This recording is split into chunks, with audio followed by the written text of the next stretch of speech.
Les petites histoires du SEO, quels sont les 3 piliers fondamentaux du référencement naturel? En SEO, on a l'habitude de dire qu'il faut travailler 3 piliers fondamentaux pour maximiser ses chances d'être bien positionné dans les pages de résultats des moteurs de recherche. Mais quels sont-ils? Le premier pilier fondamental qu'il faut absolument travailler pour une bonne stratégie de référencement naturel est le contenu de votre site. Les moteurs de recherche et vos internautes veulent des contenus de qualité qui apportent une réelle valeur ajoutée et répondent à leurs questions. Si autrefois il suffisait de remplir son contenu des mots-clés tapés par les internautes sur Google pour espérer apparaître en première page du moteur de recherche, cette époque est aujourd'hui révolue. Vous devez d'abord et surtout vous concentrer sur l'intention de recherche des utilisateurs. Avant de rédiger votre contenu, posez-vous la question suivante. Que recherchent réellement les utilisateurs dans la thématique de mon site et comment mon contenu peut répondre au mieux à cette intention? Comment comprendre la réelle intention de recherche des internautes? Tapez un mot-clé de votre thématique dans Google et analysez les résultats affichés en première page du moteur de recherche. Y a-t-il beaucoup de résultats images ou vidéos? Est-ce que ce sont surtout des fiches produits ou de longs articles de blog qui se positionnent sur la requête?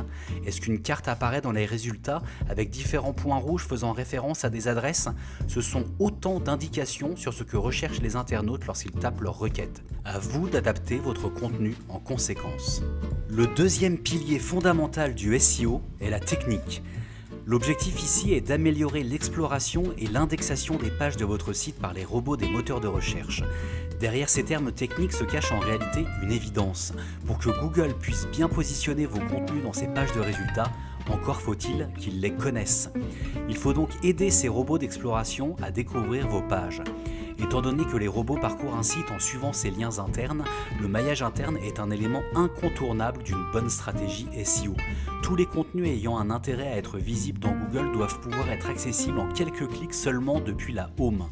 Et toutes les pages parlant de la même thématique doivent être maillées entre elles.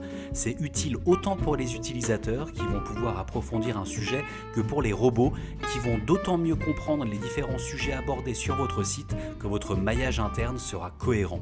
Et si malgré tous vos efforts, certaines pages ne sont toujours pas indexées dans Google, utilisez un outil de type Screaming Frog pour crawler votre site et vérifier par la même occasion s'il n'y a pas des soucis techniques empêchant vos contenus d'être indexés dans Google.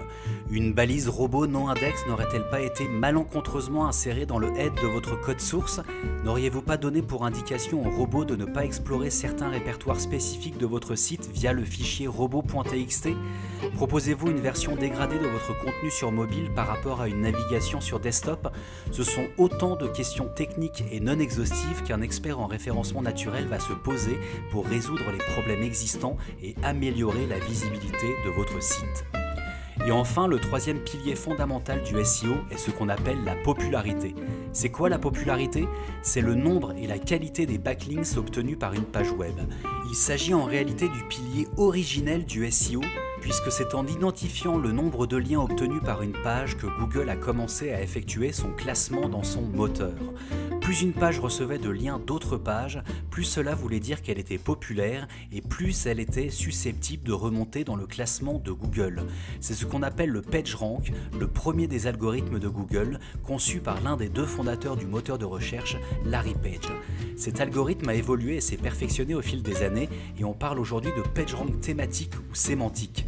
Ça veut dire que désormais, il est nécessaire de s'intéresser à la thématique de la page qui fait un lien vers une autre page.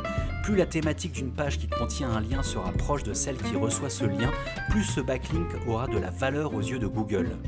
Les experts SEO vont donc chercher à optimiser la popularité d'un site en travaillant ce qu'on appelle le profil de lien de ce site.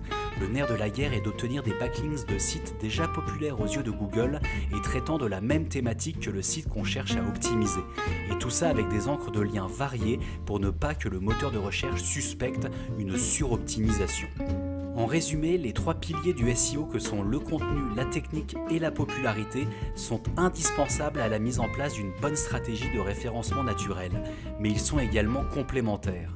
Et un bon référenceur est un référenceur qui maîtrise les 3 piliers fondamentaux du SEO.